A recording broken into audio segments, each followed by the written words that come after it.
IAS preparation సంబంధించి చాలామంది online coaching తీసుకోవడం వల్ల వచ్చే లాభాలేంటి నష్టాలేంటి అని అడుగుతూ ఉంటారు. ఆన్లైన్ కోచింగ్ వల్ల వచ్చే మొట్టమొదటి నష్టం ఏంటి అంటే మనం ఒక ఫ్యాకల్టీ తోటి డైరెక్ట్గా ఇంటరాక్ట్ అవ్వలేం. ఎంత కాదనుకున్నా మనం వాట్సాప్లోనో లేకపోతే వీడియో కాల్లోనో లేదా ఆడియో కాల్లోనో కాన్ఫరెన్స్ కాల్లోనో వాట్సాప్ కాల్లోనో ఏం చెప్పండి, ఒక ఫ్యాకల్టీ తోటి మాత్రం డైరెక్ట్గా ఇంటరాక్షన్ అనేది జరగదు. అది ఆన్లైన్లో ఉన్న మొట్టమొదటి. 2, ఎంత కాదనుకున్నా ఒక ఆఫ్లైన్లో ఒక క్లాస్ రూమ్లో మనం కూర్చున్నప్పుడు ఉండే ఎఫెక్ట్ ఆన్లైన్లో ఉండదు. అది చాలా కష్టం. కానీ ఆన్లైన్లో ఏదైతే మనం సరిగ్గా ఎఫెక్టివ్గా లేవు అని అంటున్నామో అది నిజానికి టెక్నాలజీ డెవలప్ అవ్వడం వల్ల డిజిటల్ బోర్డు వచ్చి కెమెరా వచ్చి చాలా క్లాసెస్ని రికార్డ్ చేయడం అనే దాంట్లో బెస్ట్ టెక్నాలజీ అవ్వడం వల్ల లేటెస్ట్గా అయితే మాత్రం నాకు తెలిసే దానివల్ల పెద్ద నష్టం లేదు. ఏదైనా 1-2 కోచింగ్ సెంటర్లు వాళ్ళు ఎవరైనా కొంచెం ఇంకా కన్వెన్షనల్ మెథడాలజీ ఉంటే తప్ప.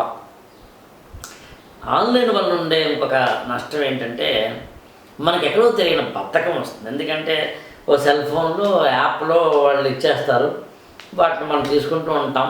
ఎప్పుడైనా వినొచ్చలే, విందాం లేదా భయ్, కంగారు ఏముందిలే అంటే ఏడాది పొడుగునా ఉండే క్లాసెస్ అన్నీ ఒకేసారి ఇస్తాడు కాబట్టి మహా అయితే 2 సార్లు 3 సార్లు కన్నా వినడానికి లేకుండా చేసిన ఇవాళ కదా రేపు చూద్దాంలే అని చెప్పి ఒక స్కెడ్యూల్కి అలవాటు పడి ఒక టైం మేనేజ్మెంట్కి మనల్ని మనం ఫిక్స్ చేసుకోవటం అనేది మాత్రం ఆన్లైన్ కోచింగ్ వల్ల కొంతవరకు జరగదు. అలాగే ఆన్లైన్ కోచింగ్లో ఉన్న మరొకటి ఏంటి అంటే మనం టెస్ట్లు కూడా ఆన్లైన్లో రాస్తాం. కానీ నిజానికి ఇవాళ యూపీఎస్సీ నేను ఈ వీడియో చేస్తున్న సమయానికి ఆన్లైన్ ఆబ్జెక్ట్ ఎగ్జామినేషన్ కాదు, ఆబ్జెక్ట్ ఎగ్జామినేషన్ ఆఫ్లైన్లోనే మనం వెళ్ళి ఓఎంఆర్ షీట్ ద్వారా రాస్తాం.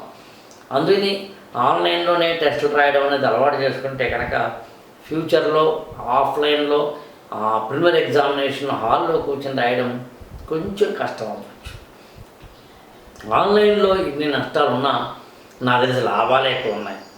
మనం కనుక హౌస్ వైఫ్ అయ్యి ఎంప్లాయీ అయ్యి హైదరాబాదు ఢిల్లీలో వెళ్ళి కోచింగ్ తీసుకోలేనప్పుడు ఆన్లైన్ మించిన అవకాశం మరొకటి లేదు.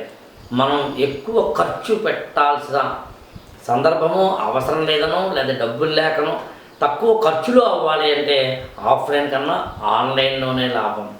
అన్నిటికన్నా ఇంపార్టెంట్ మనం ఎక్కడైనా ఉండి ఏదో సుదూర ప్రాంతాలలో ఉండి రెగ్యులర్గా ఎక్కడైనా సరే ఎప్పుడైనా సరే ఎలాగైనా సరే క్లాస్ని కంప్లీట్ చేసుకునేందుకు అవకాశం ఉంటుంది.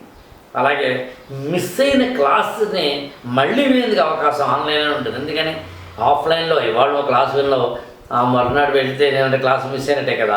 కానీ ఆన్లైన్లో నిన్నటి క్లాస్ రికార్డ్ చేసి యాప్లో పెడతారు, అది ఇవాళ వినొచ్చు. అలాగే ఆఫ్లైన్లో ఒక క్లాసు ఒకసారే వినగలం, కానీ ఆన్లైన్లో అదే క్లాస్ని పదే వినొచ్చు. ఆన్లైన్లో ఒక ఫ్యాకల్టీతో మనం ఇంటరాక్ట్ అయ్యే అవకాశం ఉండకపోవచ్చేమో తప్ప మనం అన్ని రకాలుగాను ఆన్లైన్లో ఎక్కువ బెనిఫిట్స్ పొందవచ్చని నేనైతే వ్యక్తిగతంగా అనుకుంటున్నాను. ఇప్పుడు ఈ రెండింటిలోనూ ఉన్న ఏవైతే లాభాలు నష్టాలు ఉన్నాయో వాటన్నిటిని సమ్యకపరిచి వాటన్నిటికీ ఒక అంటే కాంప్రహెన్సివ్గా తీసుకొచ్చింది బహుశా నేనని చెప్పవచ్చు. అందుకని చెప్పి ఆఫ్లైన్ క్లాసుల్లో ఉండే ఫిజికల్ ఇంటరాక్షన్ తోటి కూడిన ఏదైతే ఉంటుందో ఆ అనుభూతి పొందేందుకు అవసరమైతే నాతో వీడియో కాల్ మాట్లాడమంటాను, లేదా నన్ను కలవమంటాను, లేదా 6 నెలలకు ఒకసారి ప్రత్యేకంగా ఒక మీటింగ్లా పెట్టి అందరినీ కూడా రమ్మనమని ఏర్పాటు చేసే ప్రయత్నం చేస్తూ ఉంటాను. అలాగే ఆఫ్లైన్లో ఉండే ఏదైతే మనం మెటీరియల్స్ మరొకటి ఉంటాయో వాటిని కొరియర్ ద్వారా పంపిస్తూ ఉంటాం. అలాగే ఆన్లైన్లో ఉండే బెనిఫిట్స్ ఏవైతే ఉన్నాయో వాటిని ఫుల్ ఫ్లెడ్జ్డ్గా వాడుకునేందుకు వీలుగా స్టూడెంట్స్ని మోటివేట్ చేస్తూ ఉంటాం. ఏది ఏమైనా నాకు తెలిసినంత వరకు ఆఫ్లైన్ మంచిదే, ఆన్లైన్ మంచిదే. మీరు ఏ కేటగిరీలో ఉన్నారనే దాన్ని బట్టి రెంట్లో ఏది చూస్ చేసుకోవాలి అనేది డిసైడ్ అవుతుంది.